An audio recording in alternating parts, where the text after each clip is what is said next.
Menyambung dengan bahasan-bahasan saudara-saudara tadi, dikoneksikan dengan buku kehidupan akan sangat bagus sekali, karena saudara sudah belajar untuk memilah mana yang baik, berguna, sempurna, berkenan kepada Allah, dan mana yang tidak. Masalahnya itu adalah di bagian pengerjaan. Jadi soal teori kayaknya sudah pada pinter, apalagi bersyukur katanya tadi sudah masuk di pemuri dan ini membuat kita makin pinter. Yes, theoretically pinter semua tuh. Tapi bagaimana dengan kita mengaplikasikannya? Kita hidup di dalam Kristus. Jadi begini, kita hidup di dalam Kristus itu seperti yang saudara-saudara tadi bahas, kita menyatu dengan Dia, tetapi pertanyaannya adalah sebanyak apa persatuan itu, penyatuan itu. Nah, kalau dikaitkan dengan tadi bahasan Juki mengenai bukunya yang bla bla bla itu, yang katanya jelaslah saudara sudah tahu buku itu, kayaknya yang tahu cuman kalian berdua deh. Boleh disampaikan, dijawab yang lain lewat wall kita kalau ada yang sudah tahu buku yang katanya Juki jelaslah kita sudah tahu semua.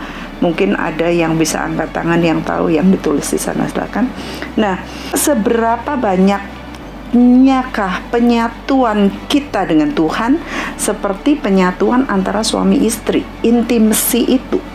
Nah, sebesar, sebanyak, seerat, seintim itulah yang menjadikan kita menjadi sama serupa dengan Kristus. Nah, sama dengan sinar cahaya kemuliaan Kristus atau terang, the light, become the light and the salt of the world. Kita jadi the light, jadi terang itu. Seberapa banyak kita hidup di dalam terang, kita menyatukan diri di dalam terang itu. Ini saya ngomong sampai ngeremes tangan satu dengan yang lainnya, karena untuk menjelaskan seberapa kita menyatu, seberapa kita intim bersatu dengan Yesus dan bersatu dengan terang itu yang menjadikan kita ini memancarkan kemuliaan Kristus gitu. Saya ingat seseorang, ini kisahnya Reverend Kenneth Hagin ya, dia pernah di dalam salah satu khotbahnya dia bercerita mengenai bagaimana suatu kali ada seorang penginjil wanita sudah tua ya, dia menginjili seorang pelacur ya. Waktu diinjili, pelacur itu mau terima Yesus, kemudian dituntun. Waktu dituntun, hidupnya betul-betul berubah sedemikian rupa. Dia belajar firman, dia hidup dalam terang, sungguh-sungguh sampai dia sudah menjadi sangat wanita yang sangat berbeda gitu. Dia masuk dalam pelacuran karena kondisi finansial keluarga ya. Jadi saat hidupnya sudah dalam terang, betul-betul dia bercahaya gitu hidupnya, sampai seorang bisnismen begitu tertarik kepada dia dan mendekati dia, dan mulai mereka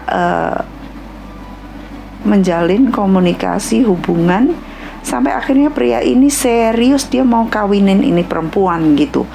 Nah, si perempuan ini dia rasa nggak layak ya. Kemudian dia ngomong sama penginjilnya ini, yang mentornya, yang nuntun dia. Dia bilang, saya nggak layak banget dapat pria itu. Dia sangat berkecukupan, dia bisnismen yang sukses.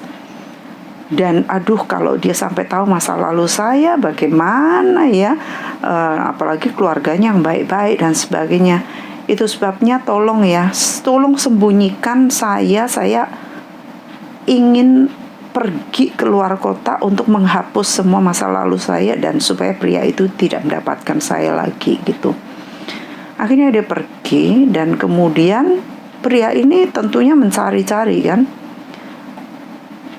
Dia cari sampai kepada mentornya ini. Akhirnya sang mentor berkata, baiklah kalau kamu betul-betul cinta sama perempuan itu dan ingin mengawininya sungguh-sungguh, sini saya kasih tahu dulu kenapa alasan dia pergi melarikan diri dari kamu. Diceritakannya lah masa lalunya. Lalu pria ini berkata, hey, no problem, bukan masa lalunya yang saya lihat. Sekarang ini hidupnya begitu seperti Kristus gitu. Nah, akhirnya perempuan itu dihubungi dan akhirnya menikahlah mereka. Tahun demi tahun sang pria ini, mereka pergi dan menjual semua bisnisnya dan keluar kota. Ya, untuk supaya menghapuslah semua masa lalu, supaya jangan sampai nanti pria-pria yang dulu pernah berhubungan dan sebagainya dan sebagainya. Nah, akhirnya mereka sudah ada di luar kota tahun demi tahun. Ini sang suami ya mengirimkan kartu gitu, tanda terima kasih kepada ibu rohani mereka. Berterima kasih, hidup mereka begitu diberkati, anak-anak mulai diberkati dengan anak-anak dan tumbuh dengan baik. Sampai kisahnya di tahun ke-25 pernikahan mereka, si pria ini mengirimkan special card kepada wanita ini yang masih hidup ya. Dia bilang, "Dear Mom, saya bersyukur engkau menemukan permata yang begitu terpendam dan kau asah dan kau bersihkan dan kau berikan kepada saya. Saya mendapatkan suatu permata yang begitu berharga yang saya tidak akan temukan di wanita-wanita lain," dia berkata, "yang selama ini saya kenal dan temui. Di tahun ke-25 pernikahan kami, saya semakin mencintainya dan hidup kami sebegitu indah, lebih dari sebelum-sebelumnya. Anak-anak sudah bertumbuh dengan luar biasa, hidup kami diberkati, kami bahagia, saya tidak pernah merasakan bahagia yang seperti ini." Jadi dari sinilah kita bisa melihat bahwa seburuk apapun ya masa lalu seseorang, itu jikalau dia mengerjakan bagian dia, yang saya katakan, yang saudara katakan semua tadi, yang mengenai kodrat ilahi. Kodrat ilahi diberikan kepada kita, tetapi kita akan reveal part by part, layer by layer, once upon a time, dan seterusnya, sedikit demi sedikit, sebagaimana seberapa intimnya kita masuk dalam kehidupan Kristus. Nah, wanita ini begitu bersyukurnya kepada Tuhan. Tuhan tebus, Tuhan katanya Tuhan menghapus semua dosa-dosanya. Itu sebabnya dia hidup mau seperti Kristus. Dia buang semua kehidupan lama. Kalau saudara melihat bagan atau saudara yang melewati mini IDTC atau IDTC yang setelah saya sahabat, saudara melihat gambar bagaimana seseorang membuka baju. Ada 3 layer di dalam hidupnya. Baju jubah yang lama itu ditanggalkan. Nah, bukan Kristus itu tidak mampu mengubah seseorang, bukan. Yang Ibu Hana tadi katakan itu personal sanctification yang saya ajarkan di awal-awal mini IDTC itu adalah bagaimana kita menguduskan diri kita, yaitu menguduskan jiwa kita. Jadi roh kita sudah langsung dikuduskan oleh Tuhan saat kita lahir baru. Tetapi ada personal sanctification, yaitu our soul ini yang Roma 12 ayat 2 itu pembaharuan akal budi, itu adalah personal sanctification kita yang dari hari ke hari kita harus memperbaharuinya. Jadi kitalah yang dituntut untuk menguduskan, menambahkan kekudusan itu, menyempurnakan kekudusan itu sesuai dengan firman Tuhan katakan. Jadi kalau orang berkata kita hidup dalam grace, kita tidak perlu melakukan apa-apa lagi, itu masih baru setengahnya, baby. Itu masih setengah sanctification, God sanctification, roh spiritual sanctification. Tetapi kita sebagai manusia jiwani juga yang masih terus kita menyempurnakan sampai kepada kesempurnaan iman kita, yaitu keselamatan jiwa kita. Akhir dari perjuangan iman kita, yaitu keselamatan jiwa kita, itu adalah bagian kita. Itu sebabnya saat kita diminta nantinya untuk memerintah bersama dengan Dia, saudara baca lagi, atau bagi pemirsa YouTube, dengar lagi firman yang saya sampaikan mengenai tingkatan sorga. Bagaimana kita ini nantinya juga akan memerintah bersama dengan Dia, bukan saja di millennial years, 1000 tahun damai, tetapi pada nantinya di dalam dunia baru, sorga baru itu, kita juga akan memerintah bersama dengan Dia. Nah, itu diberikan kepada kita-kita yang mengerjakan pekerjaan jiwa kita ini selama di dunia. Balik lagi, waktu saya katakan bahwa tergantung kita, jadi semua dibukakan, diberikan kepada kita. Let's say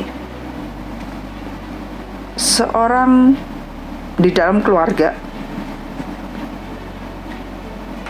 memiliki 5 anak. Tiap-tiap anak kan memilih masa depannya sendiri. Orang tua bisa mengajar, mendisiplin untuk suatu hari dia jadi orang. Yang 3 pada mau belajar. Akhirnya 1 jadi profesor, 1 jadi dokter, 1 jadi pendeta. Tetapi yang 2 berkata, ngapain, orang tuaku kan kaya, aku nanti tinggal minta aja gitu. Dia tidak mau mengusahakan dirinya, tidak mau mendisiplin dirinya, tidak mau mengejar. Ya sudah, kalau kamu tidak mau jadi apa-apa, ya kalau kamu tidak mau mengejar apapun, ya kamu berarti bercita-cita jadi pengemis. Orang yang punya mentalitas tidak mau mendisiplin diri, tidak mau mengejar, tidak mau belajar, dan dia berkata, ya ini anugerah saja kok, hidup karena anugerah saja kok. Orang tua saya kan kaya. Orang punya mentalitas seperti itu, diberi warisan kekayaan sebanyak apapun, dia tetap akan miskin. Itu sebabnya siapa itu pemilik IKEA, Warren Buffett, ya, dia itu tidak memberikan warisannya kepada anak-anaknya, dia malah memberikan sebagian besar uangnya kepada siapa itu, Microsoft, Bill Gates. Memberikan kepada Bill Gates. My goodness, kenapa orang kaya sudah kaya dikasih uang lagi katanya? Pertanyaannya, sebab Warren Buffett mengatakan bahwa orang kaya kalau diberi uang, dia akan menggandakan dan dipakai untuk kepentingan humanisme. Diberi untuk yayasan lah, untuk pengembangan ilmu lah, diberi untuk sesuatu yang berguna bagi dunia. Tetapi kalau orang dengan mental pengemis diberi kekayaan apapun, dia akan buang percuma, dan uang sebesar itu jadi gak ada gunanya. Jadi itu kembali kepada mentalitas masing-masing. Kita semuanya diberi, let's say awal kita diberi 1 talenta atau mina. Nah, tergantung dari kita mau mengusahakannya atau tidak. Atau kita berkata, hey, tuanku ini tuan yang jahat, kejam, dia mau menuai di tempat di mana dia tidak menabur. Ada orang yang bilang begitu. Itu persis sekali dengan apa yang terjadi di kisah kehidupan nyata kita gitu. Ngapain saya ngerjain kayak gini? Ngapain saya bikin barometer? Ngapain saya harus susah-susah? Ngapain saya ngumpulin PR? Ngapain saya kirim goal? Ngapain saya harus bertanggung jawab sama KCC? Ngapain saya harus nulis-nulis kepada fasilitator? Apaan? Nah, emang saya harus bertanggung jawab kepada mereka? Emang mereka harus baca kehidupan saya? Kenapa saya harus jujur? Kenapa saya harus ini dan itu? Well, it's really up to you. We don't force anyone. We just help anyone to grow. Nah, nantinya Tuhan akan berkata, baiklah, hai hamba yang jahat, sesuai dengan kata-katamu itu akan dihakimi kamu, bahkan ditakarkan lebih lagi. Nah, Tuhan itu tidak, saya heran, tidak mengoreksi gitu. Tuhan itu tidak mengoreksi hamba yang jahat itu. Saudara pernah mikir nggak? Pernah baca baik-baik nggak? Tuhan itu nggak ngoreksi loh. Jadi someday kita nggak akan dikoreksi kalau kita beralasan dan kita menolak pengajaran, menolak pendisiplinan, dan menolak firman.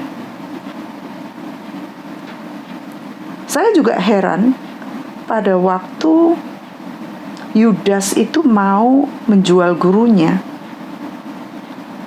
Yesus itu gak rebuke dia. Hey Yudas, kamu tahu apa yang kamu bikin? Kamu tahu nanti akhir hidupmu bagaimana? Tuhan itu gak ngoreksi loh. Tapi Tuhan itu malah jorokin dia. Okay, go ahead. Do whatever you want to do. Kira-kira kenapa? Bisa ada yang jawab?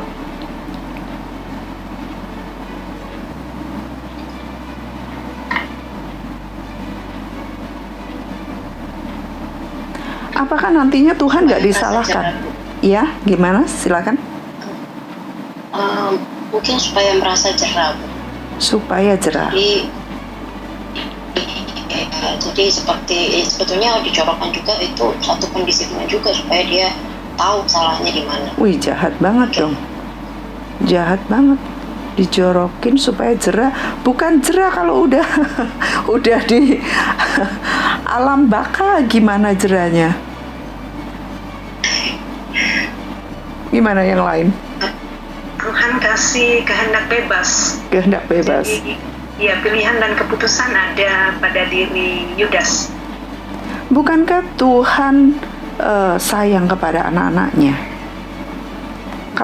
Kalau kehendak bebas seolah-olah oke, sekarang ada jurang, silakan terjun gitu. Gimana? Sebenarnya Tuhan Yesus sayang, tapi Yudas ya gimana ya? Tolong yang lain yang jawab. Karena Yudas sudah diajar, Bu, sama Tuhan Yesus itu sendiri, tetapi dia tidak mengalami dia tidak hidup oleh pengajaran itu. Sama seperti waktu perempuan menumpahkan minyak narwastu kepada Tuhan, kan Yudas yang protes, katanya jangan membuang-buangkan uang. Itu terlihat kan hatinya Yudas karena dia bendahara, hatinya kepada uang itu. Ya, ada yang lain? Ya, kebenaran sudah disampaikan selama Yudas ikut Yesus, tapi sampai Yesus sendiri nggak bisa mengubahkan dia sendiri. Ya, keputusannya terserah sendiri. Gitu, Bu. Iya, yang lain ada?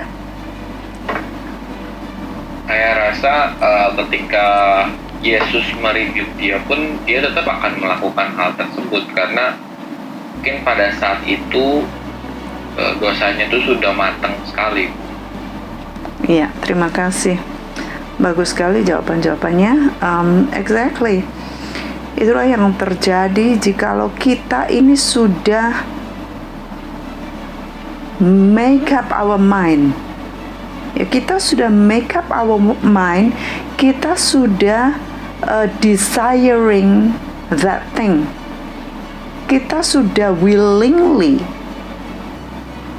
ya, dengan kemauan sendiri kita sudah membuahi keinginan tersebut. Kalau kita tidak mau melakukan, kita tidak mau menjadi pelaku, berat seperti apapun kita harus melakukannya. Dan berat itu karena kita mikirin kekuatan sendiri. Tetapi saat kita mau saja, maka Allah lah yang mengerjakan di dalam kita. Jadi Dia yang mengerjakan. Cook yang kita pikir cook itu ringan dan enak. Jadi tergantung kita. Itu sebabnya ayat-ayat yang kita baca tadi semuanya itu menolong kita di dalam perjalanan rohani kita, di dalam pengetahuan kita akan kebenaran, untuk kita sungguh-sungguh mengerjakan keselamatan jiwa kita, supaya kalau kita ini ingin bercahaya, cahaya kemuliaan Kristus terpancar. Lalu kalau kita ingin menjadi seperti Kristus, Kristuslah yang terpancar lewat kehidupan kita, baik lewat perkataan, lewat semua gesture tubuh kita. Kita akan dikenal Christ-like, ya. Jadi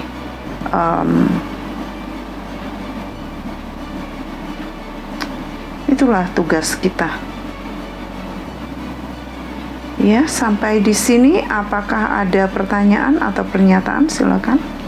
Ya, kalau tidak ada saya kembalikan. And God bless you all. Terima kasih untuk partisipasinya dalam kelas. Baiklah, saya lewat waktunya, tetapi kiranya pengajaran ini masuk ke dalam hati saudara semuanya. Tuhan Yesus memberkati, and I love you all. God bless you. Terima kasih Bu Mer. Terima kasih Bu Mer. Terima kasih.